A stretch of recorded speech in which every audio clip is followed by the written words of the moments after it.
Okay, hi everyone. Today is, let's have it. Hi. Hi. Fantastic. Today is Tuesday, in case you were wondering, April 10th. It's 2 o'clock, and this is the CWA panel entitled Devolution or Revolution, Separatist Movements. This is also panel number 2303. My name is Jennifer Fitzgerald. I'll be the moderator for today. I'm associate professor in the Department of Political Science here at CU. And so I'll try to keep things on track. I also study Western Europe. I study European politics. I study political behavior. And so if there's a chance that I can jump in, I've been told I'm encouraged to do so. We'll see how that goes. I'm to read something about how we're going to do Q&A. So you guys have a little forewarning about that. In this CWA session, we'll utilize both the CWA app and also note cards. So if you have the app on your phone or your device, you can go ahead and use that. You just select this session within the app, tap Q&A, and type in your question. Alternatively, you can raise your hand, and we'll bring you a note card, and then fill it out. Do your best to write legibly. And when you're finished writing, just raise your hand again, and someone will come and pick it up for you. All right, we have a very distinguished and successful panel today. We're really lucky to have 3 experts on the subject. First, we have Professor Joe Jupil. Joe, raise your hand. That's Joe. I work with Joe. So we're good friends. He's associate professor of political science in the here at CU. He's an expert on European politics with a special emphasis on regional and international commercial institutions, including the European Union. He's a big EU guy, as I understand it. He's also the author of Institutional Choice and Global Commerce, published by Cambridge University Press in 2013. So pick it up if you haven't already done so. We also have Ambassador Ross Wilson. Ambassador. He served as in the U.S. Foreign Service for nearly 3 decades.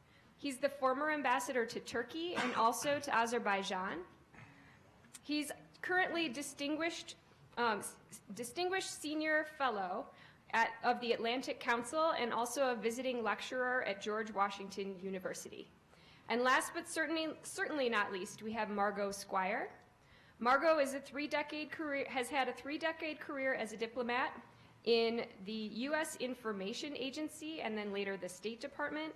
She has served in foreign service offices in exciting locations such as Munich, Moscow, Melbourne, Baku, Ankara, and Washington. Among some of her career highlights, she was the director of Democratic Initiatives in the State Department's Office of Coordination for Assistance to the newly independent states that emerged from the former Soviet Union. So lots of expertise, lots of knowledge up here, and I'm sure we're going to have a terrific panel. I'm going to turn it over to each of our panelists. They're going to speak in the order, starting with Joe, Ambassador Wilson, and then Margot Squire, and then they'll have a bit of a conversation and we'll open up for Q&A. Thanks so much.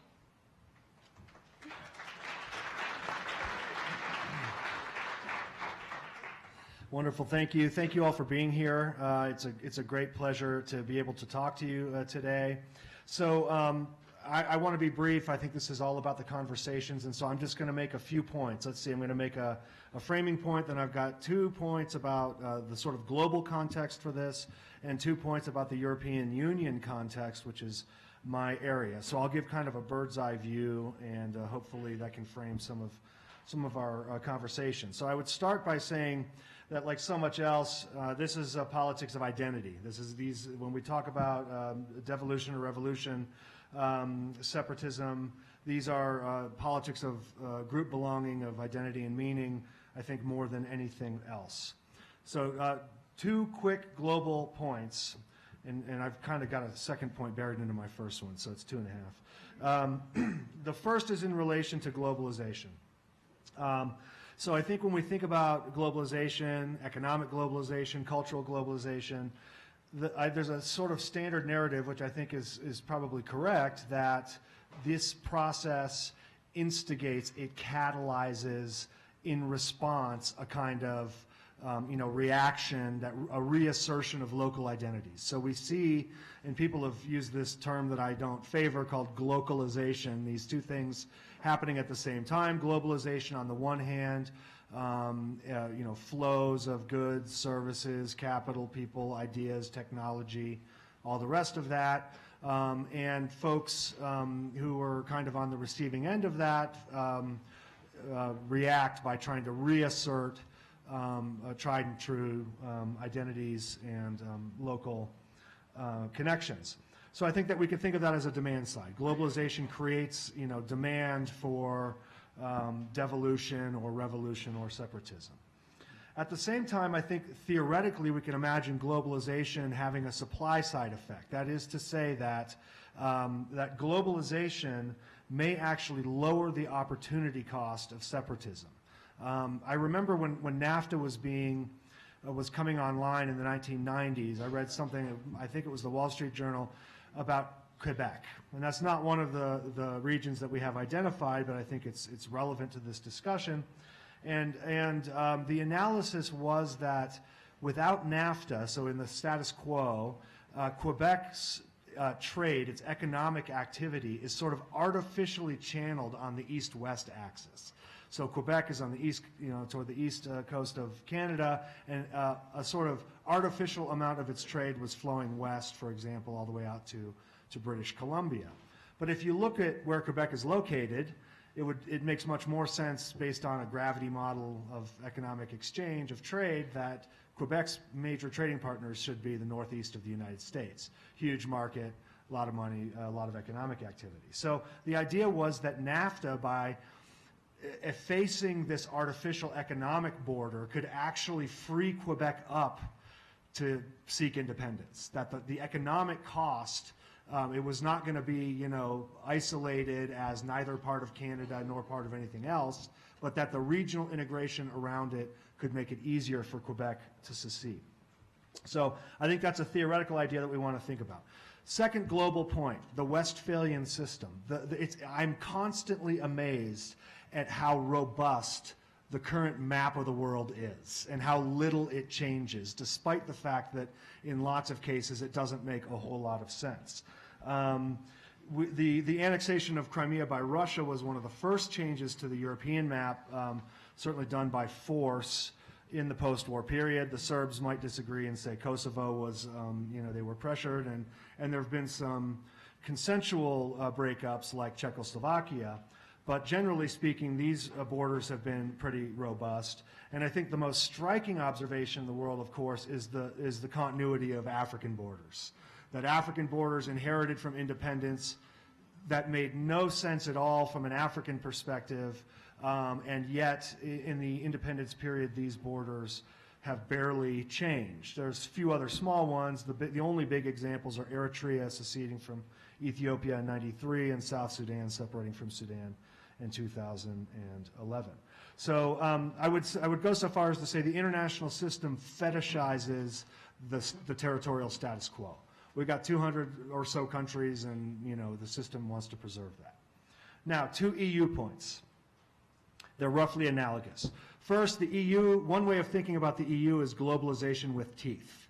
So there's another way, which is that the EU is a buffer and that it's there to help the European social market economies, maintain some of their social model in the face of economic change. But you could think of, there's a different view, which is that there are a lot of, ordo-liberal German lawyers who are able to promote the abolition of barriers to trade, and they've got the European Commission and they've got a European Court of Justice behind it. So you have some actual coercive authority.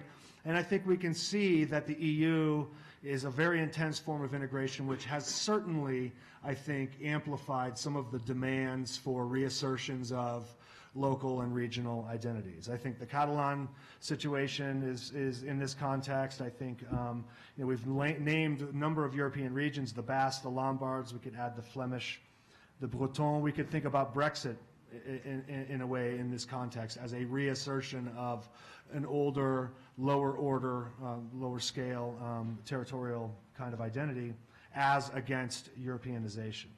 Now, at the same time, I think you have the same theoretical idea that a region like Catalonia can thrive economically inside a single European market in a way that it would not necessarily have been able to do as a small country on its own. So I think we have that same set of ideas, that there's a supply side effect and a demand side effect. But I would add that, and this is my second point about the EU, and then I'll wrap up, the fetish for current borders globally is maybe even stronger in the European Union and is reinforced in ways that maybe is even stronger than what we might observe globally.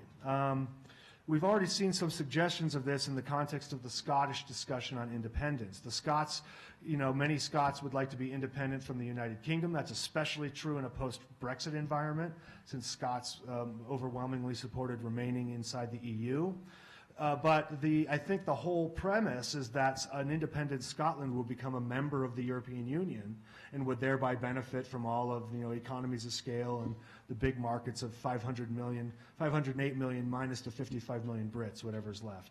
But of course, I think that we heard from the Spaniards that they're not going to support Scottish membership as an independent member state because that would encourage the Catalans.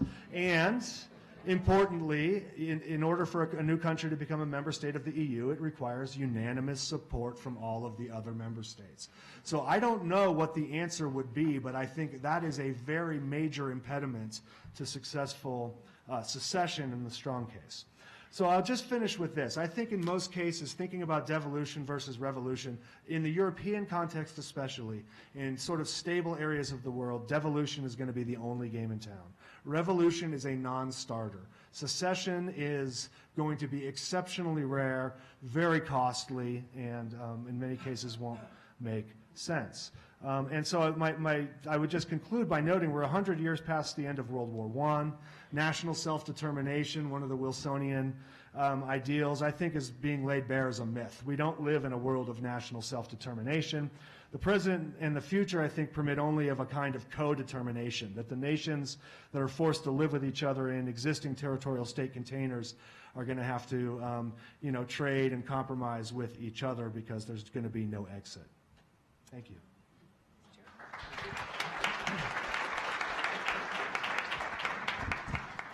Good. Well, thank you, and good afternoon to all of you. We were, before these proceedings began, all of the speakers were counseled not in any circumstance or in any way to complain about why they were identified for a particular panel, and I don't want to do that. But I will say this gathering is on the wrong day. Subject is separatism. 157 years ago, Thursday, Confederate batteries opened fire on Fort Sumter. That's called attempted secession. To me, that kind of frames, or at least ought to frame a little bit of our attitudes about this subject. It certainly frames, or is the context in which the United States government considers its position as other countries or other peoples around the world have grasped for the right to determine their own fate, sometimes regardless of its effect on others. I agree with everything that Joe has already said, and particularly in terms of the context and what's given rise. I'd add 2 points to that. One is that we live in a world in which there are somewhat fewer obvious threats. The end of the Cold War, the diminution of state-to-state violence somewhat lowers the cost to a small nation of being independent. The fact that they can also become member of NATO if they're in Europe, member of the European Union, member of something else that puts them in a broader framework, even the African Union, there are other groups of that sort. It's possible. It lowers the threshold, was a term you used, but I put it in a somewhat different context. And of course, the other piece that's out there is what I would call an old-fashioned power grab by people who want power, want political power, exploiting the political consequences of globalization in their countries and among their peoples in the local politics of whatever country it is or area of a country they're living in order to try to curry political favor and get someplace in terms of power. What I'm going to do is talk very briefly about the former Soviet Union and kind of what's happened there. Talk about Kurds, and then close with some comments about what has been and is U.S. policy, and expand a little bit on what Joe has already said. So the Soviet Union was a great multinational empire, 15 constituent republics, 12 of which we recognize, the three Baltic republics, we never recognized their incorporation, but of course they were part of the Soviet Union. And virtually every one of them, especially Russia, but almost all of the rest of them, multi-ethnic entities in their own right. When the Soviet Union broke up, leaders of Russia, Belarus, and Ukraine got together and agreed among themselves that the breakup should result in the independence of each one of those 15 republics along the borders that existed at the time of the breakup. In other words, no change to those constituent boundaries. And subsequently got agreement from all of the other leaders, or enough of them, that this became the policy. The only problem was that each of these states was multi-ethnic. So you had a large, the first set of problems, large ethnic Armenian minority in Azerbaijan, that even before this breakup of the Soviet Union, they could see this coming, and they start agitating for power. It's that local power grab, but also they're thinking this country might break up, Azerbaijan might become independent, and we don't want to be trapped in that country. We want to be tied with our brethren. Shortly thereafter, Georgia, which, like Azerbaijan, although Azerbaijan never got that far, the Georgian authorities almost immediately set about to recreate the Soviet Union, at least in the sense of a relatively unitary state run out of the capital, Tbilisi. Seemed sensible to them, was their country. But you had some minority groups that weren't interested in that. The Abkhaz in the northwest of the country, the South Ossetians in the north central of the country, both areas that were the subject of a violent war between Russia and Georgia in 2008 over those regions. You also had an Armenian minority that agitated for independence, an Azeri minority that agitated, a Turkic minority down near the border with Turkey. Each of them actually gaining control of their areas. And by the end of the 1990s, the Georgian government basically controlled Tbilisi and its suburbs, the capital Tbilisi and its suburbs, and not much of the rest of it. And that multinational character of the Soviet Union carries over even in other areas. Most people here will recall the term Chechnya, the effort by Chechen rebels, Islamist extremist Chechen rebels to gain control. But there's a whole bunch of other little nationalities suppressed by the Russians, by the Soviets and the Russians historically. The Ingushetia, Kalmykia, Karabino-Balkaria, Karachay-Cherkessia, Tatarstan. It just goes, I could go on in this list. And has kind of made a mess. At one point, there was actually some fear that Russia itself might break up, and you'd have this kind of Balkanization of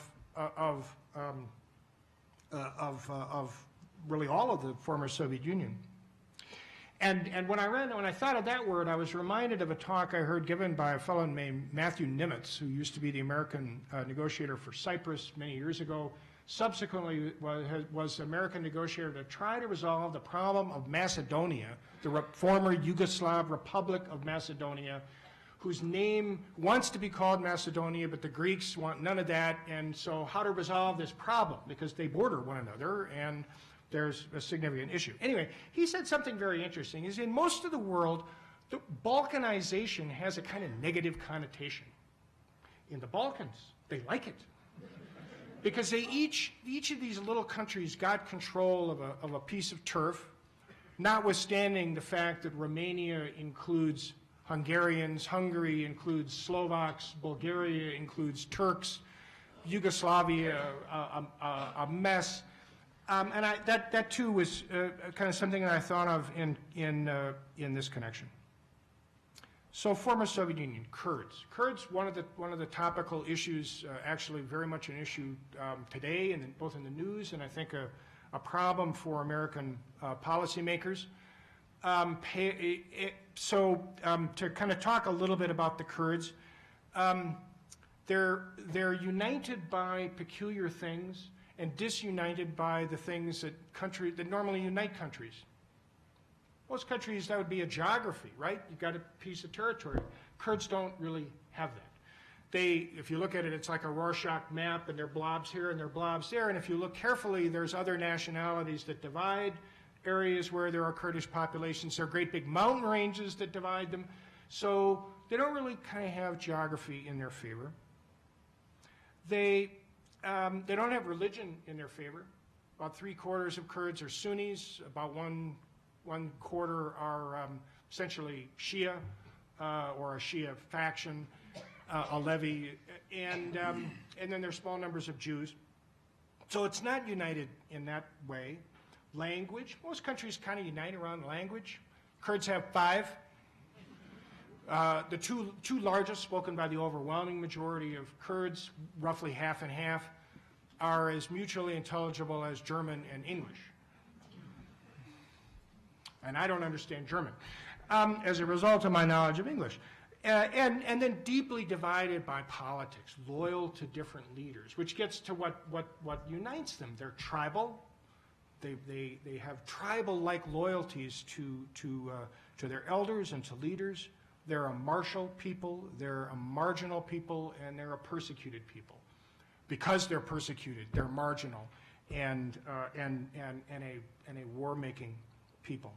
When countries are being doled out after, especially after World War I or in the 19th century and after World War I, the Kurds lost in large part because of those things, plus some historical events, and have been left without a country.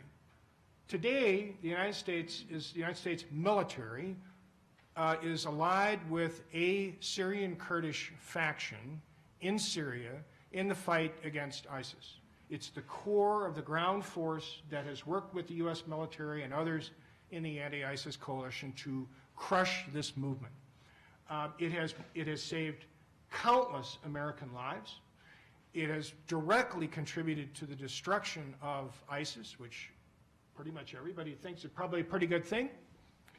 And the core of that Syrian Kurdish core is a virulently anti-Kurdish political party and militia group affiliated with the Kurdistan Workers' Party, or PKK, which has accounted for about 42,000 dead in Turkey over the last 35 years. They are big-time terrorists. And they are now seeking to establish at least an autonomous region along the northern border of Syria with Turkey, if not an independent state. They have essentially conquered and subjugated territories along that border that are not Kurdish in order to make this work, because they got to have a contiguous territory, and ideally one to connect to the Mediterranean. And they're quite ruthless about it. These aren't Democrats. Amnesty International in particular has been deeply critical of their behavior. A whole set of problems we are complicit in now, and how the United States is going to resolve this is a little bit uncertain, which is a way to segue to the last thing I want to talk about, U.S. policy. On the Kurdish issue, U.S. policy with respect to Kurds in Syria and in Iraq is that we like Syria and Iraq within their present borders. We do not support Kurdish independence in either northern Iraq or in northern Syria, and believe that the Kurds in those countries need to be part of the broader political process to sort out the future of those countries. I could make a reasonable case that the U.S. military is not entirely wired into that policy, but that's a different problem, and one I might note that predates the present administration. U.S. policy on these matters, more or less worldwide, as Joe more or less has alluded to, is that we support the sovereignty, territorial integrity, and independence of the countries that exist. And and our strong view is that any changes in those borders, or for that matter, changes in the internal arrangements, need to be by mutual consent. So you had mutual consent in the Czech Republic. I spent 2 years there. Czechs and Slovaks always had a lot of rivalries in the aftermath of the breakup of the end of the Cold War. They mutually agreed to part ways, and it was easy enough and amicable. Yugoslavia's breakup was not quite so amicable. There was a lot of fighting and a lot of difficulty over it, but it ultimately it happened. And the United States supported it and has relationships with each of the countries there. Similarly, the breakup of Sudan ended up being consensual, although there was a lot of arm twisting, to be polite about it, to try to make that happen. Must be consensual. And I think that view tracks with that, as Joe suggested, of most states in most circumstances. Of course, there are exceptions. Kosovo. So Kosovo, ethnic Albanian area in southern Serbia that was an autonomous republic or an autonomous entity within Serbia when it was part of Yugoslavia, they want independence. And you'll all recall the events in the 1990s and the warfare that went on and that the United States is very much engaged in to try to help resolve this problem. In early 2008, Kosovo formally declared independence as a result of a UN process, not one done consensually with the Serbs. But nevertheless, the United States, most Western countries recognized Kosovo. We said this is an exception. It's a one-time thing, which is kind of ridiculous. The Russians, the allies of the Serbs, took great exception to this. Their intervention into Georgia in support of Abkhazia and South Ossetia in 2008, later in 2008, tied directly to that. And that comes back to my last point. It's why you start changing borders and messing around with arrangements through warfare or even through peaceful arrangements that aren't mutually agreed. At least you can say with a straight face there was an agreement. Deeply destabilizing for the international order. I'll stop at that. Thank you.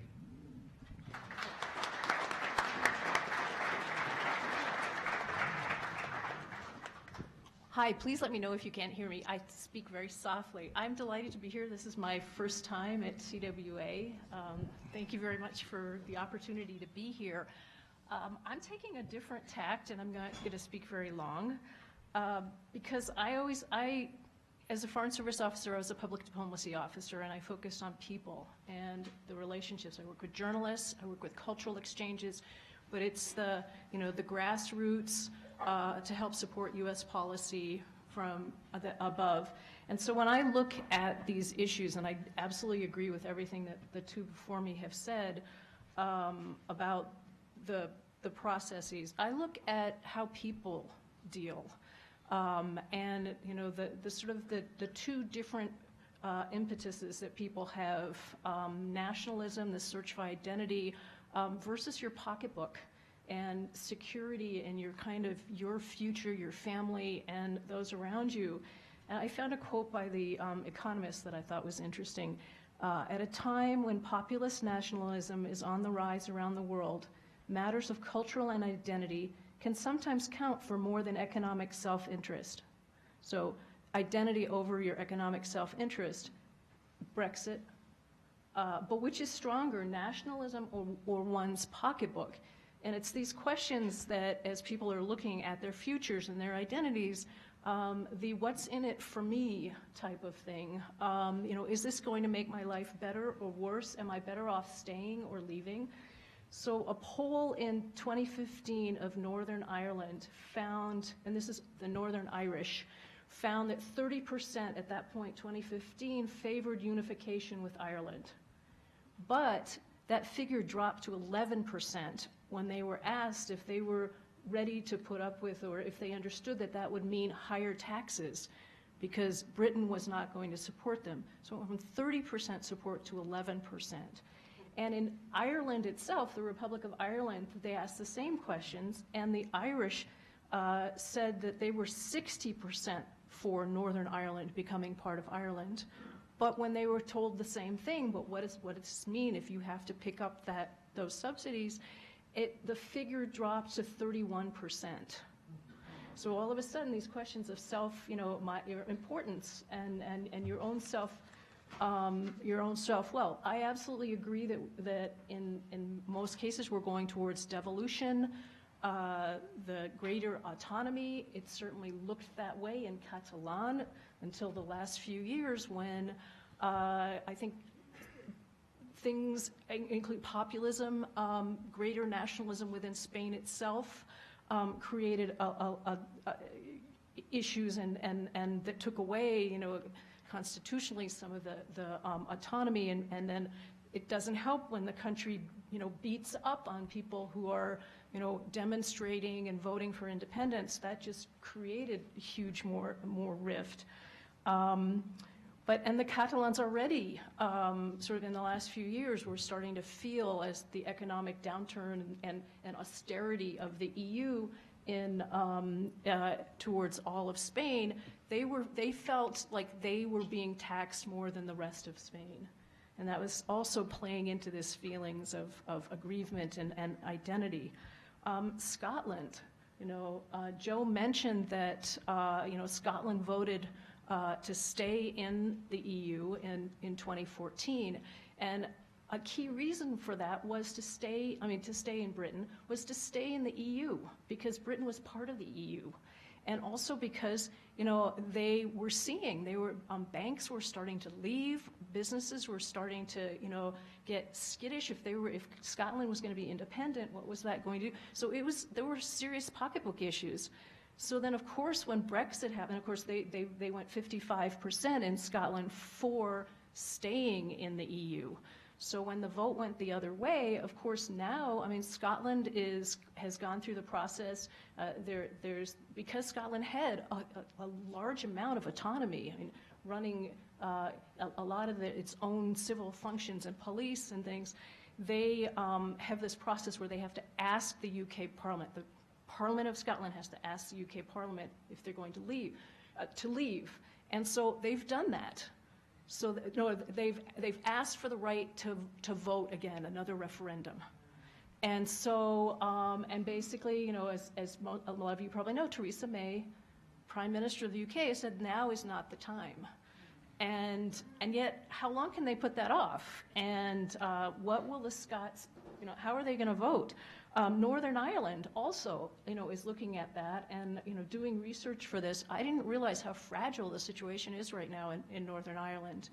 That the government, Sinn Féin, over a year ago walked out, and so it's basically they have no budget. They've been limping along, and so likewise, they hear that the Scots are doing this. So well, we want, and they've now asked for a vote to leave the UK.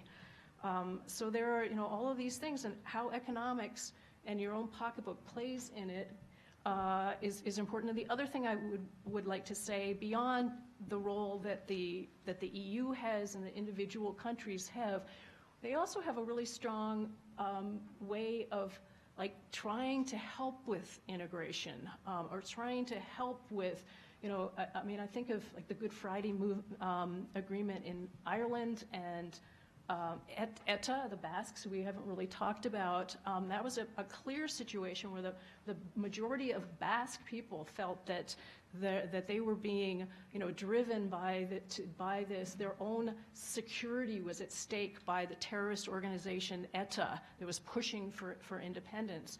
And so they had basically, they were thrilled that there was more stability, there was this agreement, and there were, Kofi Annan and George Mitchell, former Senator Mitchell, and former Prime Minister Tony Blair, all these people, and former Prime Minister of Norway, came together to help this process in Basque and around the world. So there are ways that countries can help with the process in a responsible way, And there are ways that we cannot help and that we should not get involved in the internal practices. And a perfect example is the Obama administration, or Obama himself, going to the UK, some 3 months before the Brexit vote and basically telling people do not vote to leave the EU. And that backfired, and if anything, it inflamed nationalists to probably vote for leave. So I'm going to leave it at that, and then hope that we can pick up some of these questions in the discussion.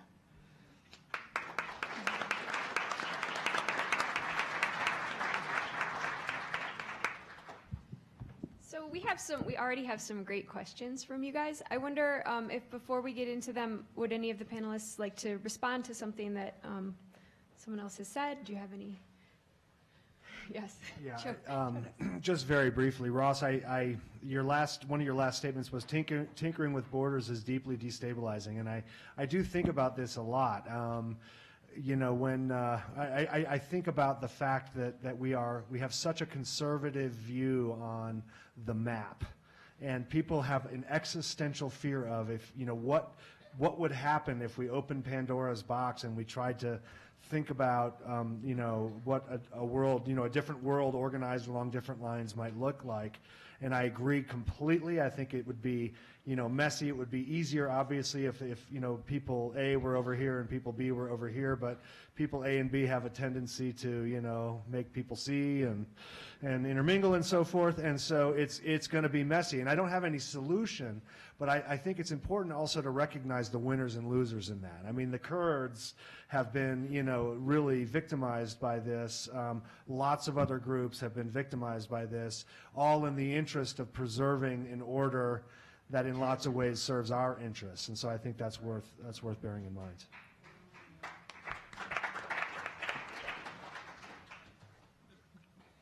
If I can just chime in.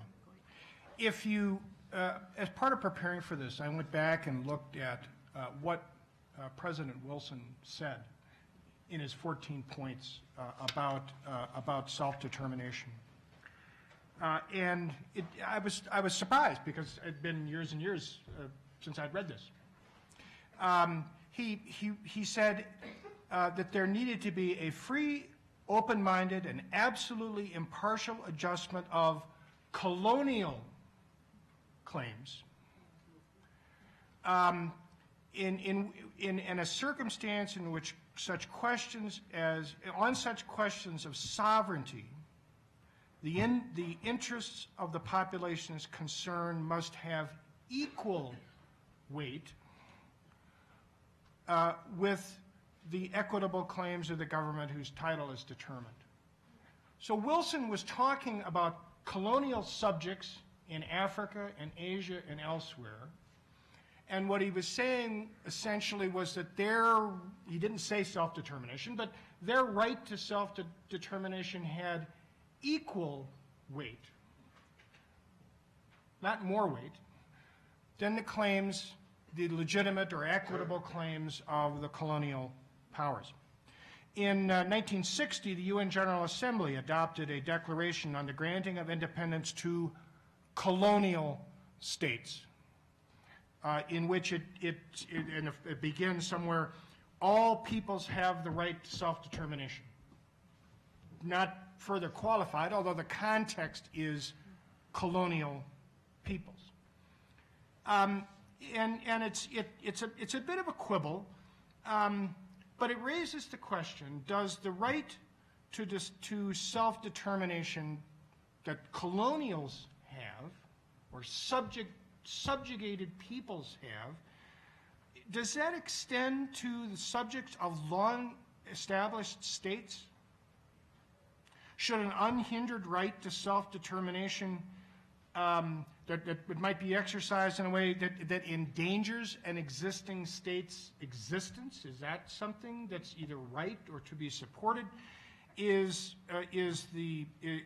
exercising the right to self-determination leads to generalized threats to regional peace and stability, there's a context there as well. And absolutely, these are sensitive issues, and for people who are Basques or Catalans or Flemish or Walloons or Cypriots, or Yoruba and Tamil, the two largest groups, larger than Kurds, two largest ethnicities or nationalities that lack their own country. You know, if you're in that, you're one of them, you're not real happy being part of India or Yoruba or Nigeria, I believe, or Kurds in Syria, Iran, Iraq, or Turkey. And I sort of get that, but there are other issues at play, and I'll just leave it at that. No, not fine. Great. Okay, well, we actually have a question for Margot just to get us started. Okay.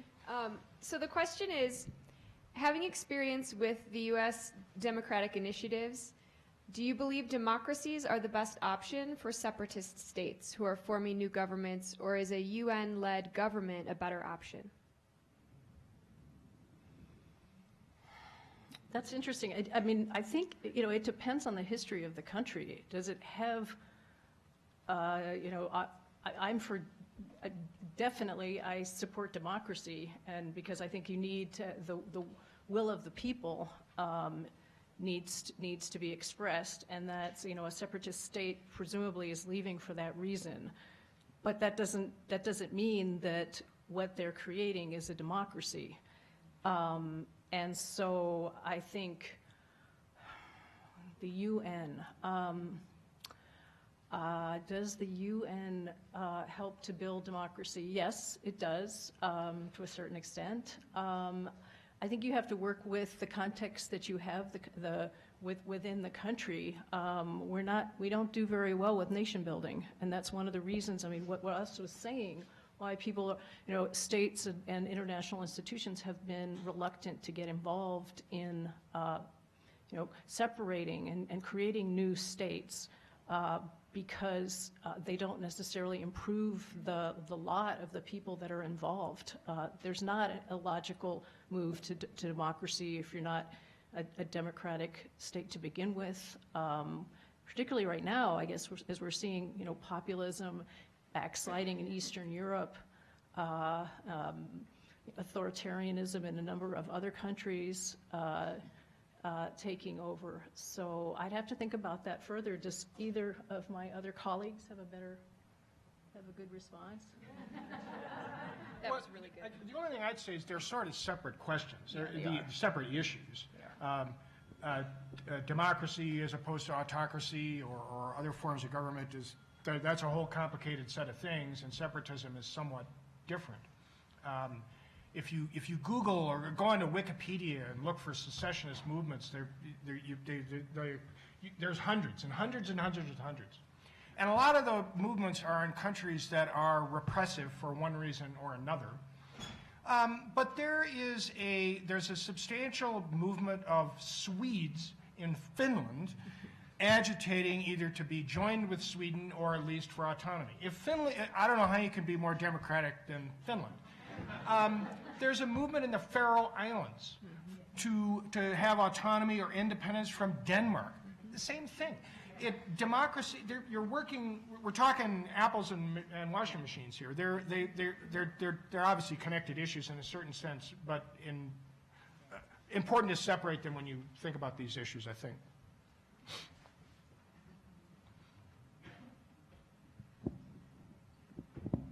Okay, so actually we had a question that is maybe for clarification that I think is sort of interesting. Are multi-ethnic nations actually the rule rather than the exception? Sort of what does the, I don't know, human geography look like with respect to diversity in this world? I tend to think so. I mean, when I teach this stuff, I say, you know, Japan is a really good example of a nation state. Norway is a really good example of a nation state. And then you go down from there. And even in those places, I mean, Norway has an indigenous population. I think Japan as well has a small indigenous population that's ethnically, linguistically, culturally different. And so, yeah, I think it's a continuum, obviously, and I think those, to my understanding, are kind of the limiting cases, but every people have this tendency to mix and mingle, and you know, it gets messy pretty quickly. Well, and if I could just add, I mean, as we're seeing this, you know, wave of refugees that have been passing through Europe, and countries are getting, increasingly large populations of people that are not of their, ethnic background. And it's, one of the causes of tension in a lot of these countries. If anything, the movement is towards greater multinationalism and not, unitary or singular. Okay, we have a specific question about Turkey and foreign policy. I think this is really interesting. Can you talk about the government of Turkey and the loyalty the U.S. has to them versus the Kurds? That was a popular one. Apples and oranges.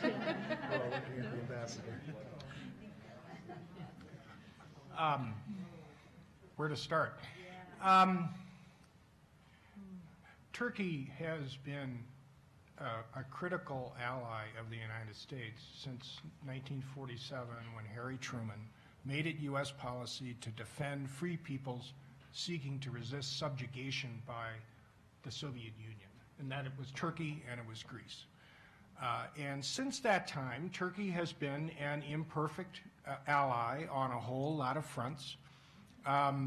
Not exactly a model democracy, often quite difficult to deal with, often engaging in behavior or actions that we found deeply reprehensible, either internally or, for that matter, externally. The biggest crisis in U.S.-Turkish relations is actually 1974, when Turkish forces invaded Cyprus in the context of a civil war that was going on there, and intervened on behalf of the ethnic Turkish population there, led to an arms embargo, a huge breakup of our relations that took a long time to fix. Our relations now are pretty close to that nadir. And maybe have surpassed it. There are a whole long list of reasons for that I won't elaborate in detail, but rising authoritarianism in Turkey, the coup and perceptions about the 2016 coup and perceptions about the United States either role in or at least acceptance of that coup, and our sanctuary that we effectively apply or provide to the man Fethullah Gulen, who most Turks fervently believe was behind the coup, and there's some evidence to support that. And then there's this whole basket of stuff in Syria that includes Kurds, but there's a long and sordid history. And maybe we'll get into this in the session later in the week on the future of the Tigris, although the Tigris doesn't run through Syria, but we can talk about it there anyway. Do we owe a loyalty to the Syrian Kurds? Certainly a lot in the U.S. military think that we do.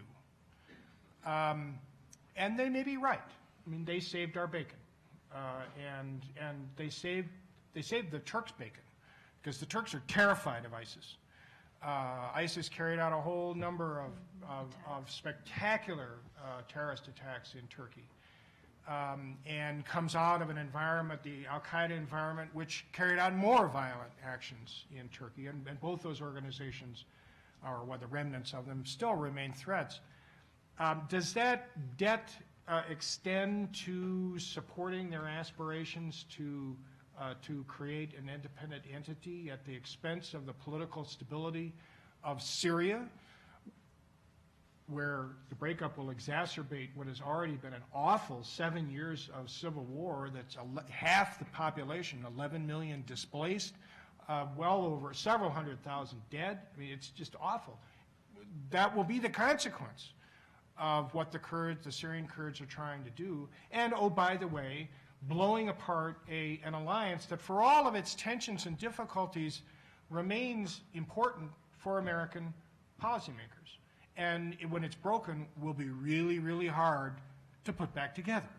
And the effect then is dramatically reduced American influence in the region. As you can tell, I'm very, very cautious on this. I think there were always other ways to handle the Syrian Kurdish question and work with them against ISIS, and work with Turkey against ISIS, and ways that were that were not taken up by the Obama administration, and if anything, the Trump administration is moving in the opposite direction, including perhaps in ways that will work out well, talking about leaving. Syrians are going to have to sort this out themselves. Syrian Kurds make up about 10 or 15% of the population. My guess is after we leave, it won't be pretty, but it will get settled. And it won't get settled in Kurds' favor. All right, back to the EU. Can you expound on the issue of Northern Ireland and how Brexit may affect the peace in Ireland? Is there a possibility that the situation could turn violent again as it was before the Good Friday Agreement? Yeah, I think this is a big worry. I think just as we were on an anniversary, and I think we just had the anniversary of the Good Friday Agreement, was it a day or two ago? Yes, I think that there are a host of irresolvable issues. The Good Friday Agreement, the 1998 agreements were all made based on the premise that the Republic of Ireland and the United Kingdom were EU member states, and that allowed the removal of the physical border between the UK in its the Northern Ireland part of the UK and the Republic of Ireland, and that's been an essential part of the peace. And no one has figured out how we're going to square the circle of Britain being outside of the EU single market, which means that there will be physical borders between the UK and the EU.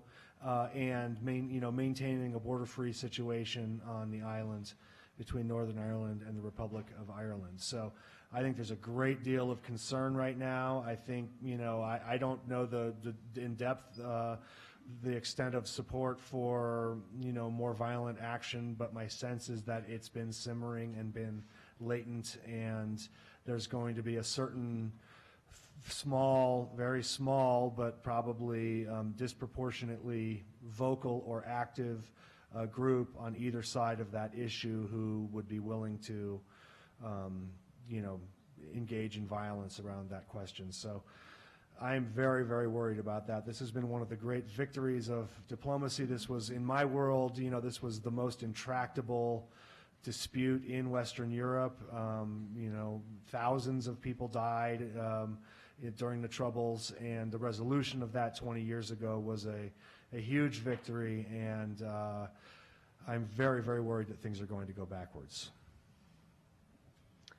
Just to add that with a new border between, if this in fact happens, between North and Northern Ireland and the Republic of Ireland, it's not just people, it's goods. And so that, again, it's affecting people's, livelihoods, and plus, I think my sense of the situation also is that it's been fraught, and that there have been, people who are for,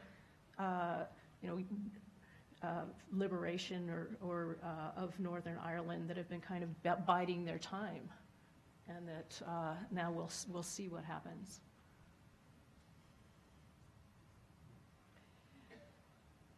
This is a wild card. What would happen if every nationality got its own country? Please respond, each panelist.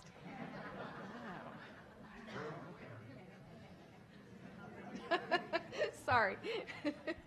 No, I mean, I've done this thought experiment. It would be absolutely fascinating. It would be, again, because people don't actually sort themselves geographically with, nice clean lines separating them, it would be effectively impossible to do. And so, when the Martians invade and we all realize that we're all humans and we get together with our world government, that's when, we'll just be able to avoid the whole question. No, it would be fragmented. It would be impossible to manage. It would be dangerous. It would be fraught with disagreements, and the maps would be hard to draw. I think it'd be chaos. In some ways, it would be, I could see a return to, pre-statehood, Europe, when, you had all these different, parts of countries in Italy, and and think of the borders and the trade and how that would affect people and divide families. But on the other hand, think of all of the great new restaurants that you'd get.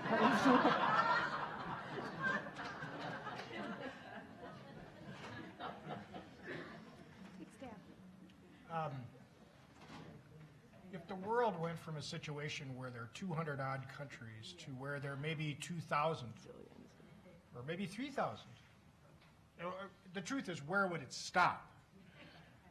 There is no obvious end, but as difficult as it is to deal on the international arena with 200 countries and to sensibly put together agreements on global problems that we have to solve together, imagine how much harder it's going to be with 2,000 or 3,000. Imagine how much easier it would be with thousands of small, fractured states, a lot of whom would have rivalries among each other, and if not enemy to enemy relationship, there's at least unfriendships, if I can use that word, and the opportunities that get provided for smuggling, for organized crime, for other transnational criminal problems that we deal with, again, 200 countries deal with fitfully, not always well. You just multiply these problems almost endlessly. Really bad idea. Good job. Okay, so I'm going to put a couple of questions together. They're starting to form some themes. So one question we had is, does this sort of debate about devolution, does it boil down to a question of cultural rights versus constitutional rights? And then we have a rather spirited statement, as signaled by an exclamation point at the end, that says, we need constitutional republics, not democracy. It's a little philosophical.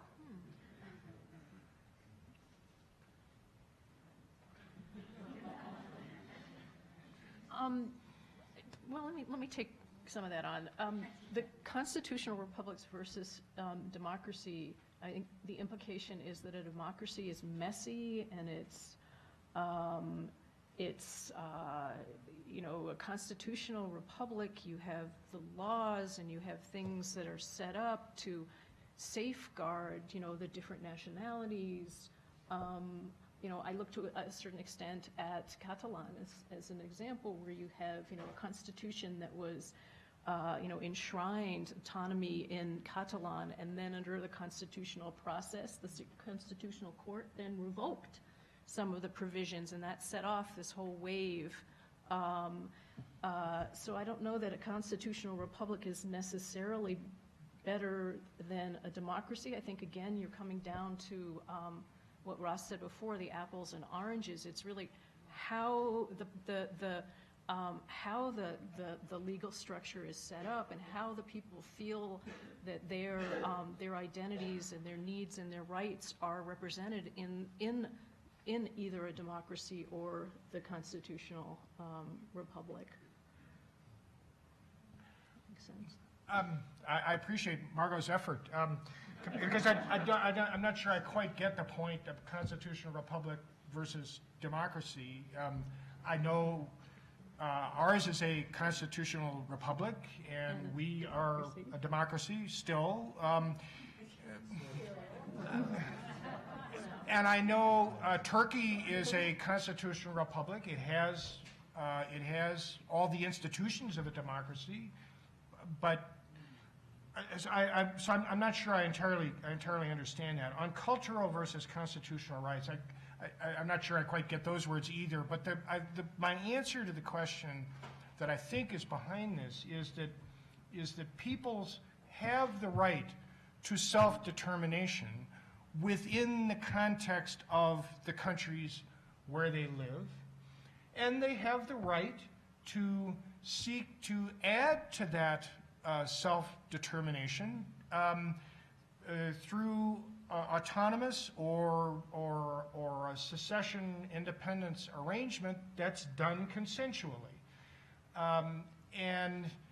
But it's not unlimited, and it's not something, in the practical sense, it's a right of self-determination within the context of the countries where they find themselves. And it's more than culture. It's language, it's lifestyle, or it's a broader political, social culture that I think goes well beyond just, arts and music. Yeah, I think that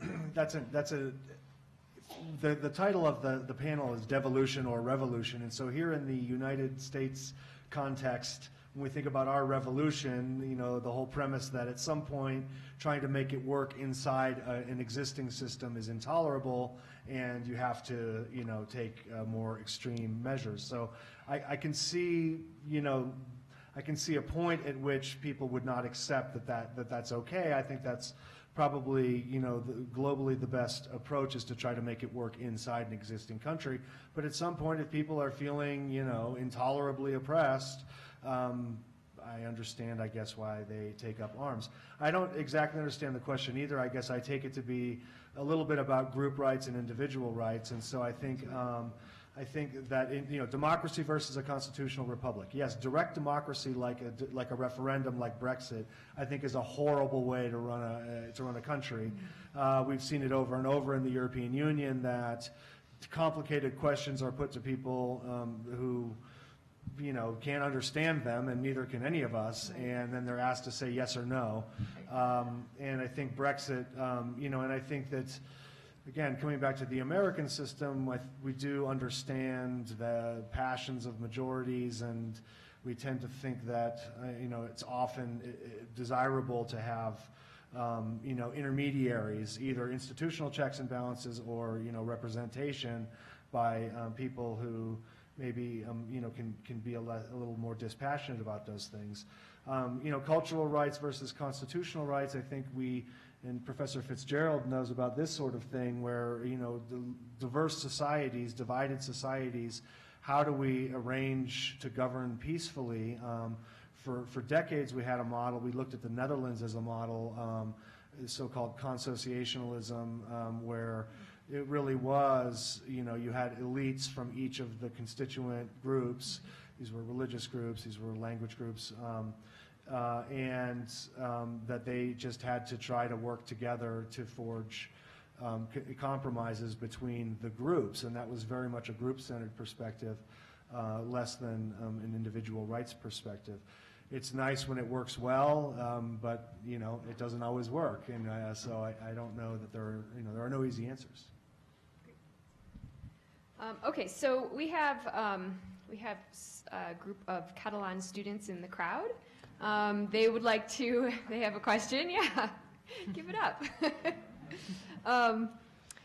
They say you guys talked about economic consequences of Catalan independence. What if this destabilization by changing borders is necessary for social change? You sort of addressed this, but they would love to hear the panel's thoughts on this.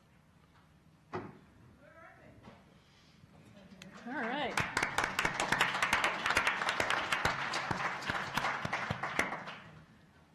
Yeah, I think that there's a point at which every person has to make their own decision about, what the limits of their toleration are. If they feel that they're being oppressed, if they feel that they're being treated unfairly, it's the premise of the United States that at some point things get so intolerable that you have to take extreme measures. And so, I think that's right. And from the Catalan perspective, I think if we could imagine Catalonia in isolation, I think we could imagine that could work well. That Catalonia can, be independent, and you can have your language and your culture preserved and fostered in the way that you want, without moving so much money to the rest of the country and all the rest of that stuff. And I think in isolation we could imagine that working pretty well. I think the concern that outsiders have, and part of the reason I think that the EU was so unhelpful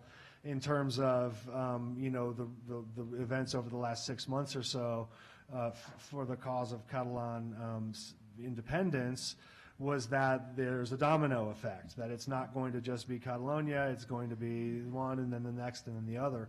And that's not fair to the Catalans who would seek independence, but those are the kinds of calculations that come in from the outside. Yeah, no, I agree. So we have a collection of questions about the U.S., maybe 8 or 9. So maybe we should look inward. And the general theme seems to be, what are the prospects of Californian secession? Can we talk about Puerto Rico and its relationship to the United States more broadly? So just generally speaking, what are the chances that we're going to see something like this in the United States?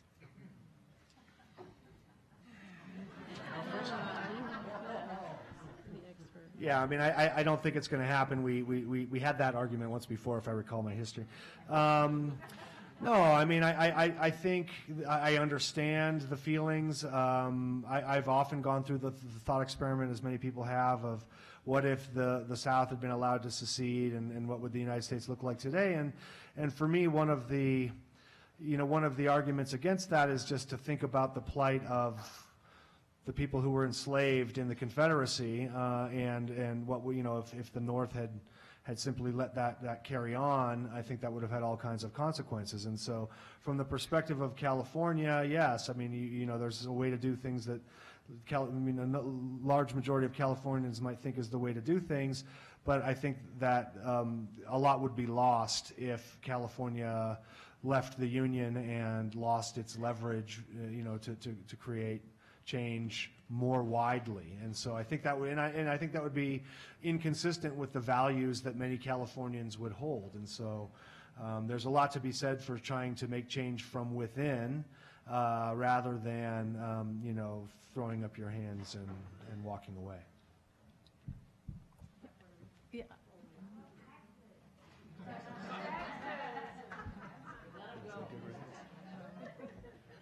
Well, I mean, in part, we have this federal system so that states individually have rights, and they have systems that they develop on their own. I mean, you look at the election systems across the United States, and so that provides some sort of a release. So I agree. I don't see California. I don't know enough to say about Puerto Rico. I don't know that. I think it's still in Puerto Rico's interest, and a lot of it is economic, to stay within the United States. I also remember that even before the South wanted to secede, do you remember from your history, the Northeast, the Hartford Convention, I think it was 1814 or 16, wanted to, and that didn't happen. So I think we'll work these through. It's going to be painful, and we're going to see the next few years but maybe we'll come out stronger because of all of this.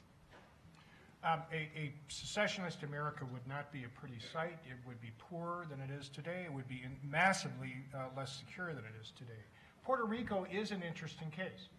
There have been at least one referendum or there have been several votes anyway in Puerto Rico about independence. A political party there is agitated for it. Puerto Ricans pretty consistently have not voted in majority for that for independence or pro-independence political parties.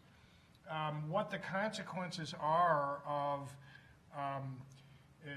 Puerto Rico's current economic crisis, which is severe, limits Puerto Rico's options, but at the same time, the seeming turning in the backhand by the United States, in the U.S. government in Washington, at a time when this subsidiary territory that we control is under terrible difficulty flowing out of this hurricane. It strikes me that will add to that secessionist sentiment in Puerto Rico whenever this comes back up. Come back to the first thing I said, though, how they would manage that at a time when Puerto Rican debt is totally out of control, I don't know. Well, we're out of time today. Thank you so much for your questions. I'm sorry I didn't get to all of them. Thank you. I'd like to thank our panelists. I'd love to thank all of you for joining us. Also, a quick note on the CWA bookstore. It'll be open all week, and it has books from many of the invited speakers from this year's CWA, so please stop by. Thank you. There can't be more than 150 books. Did you go down there? Maybe it's one of these things you order. Maybe you order. They have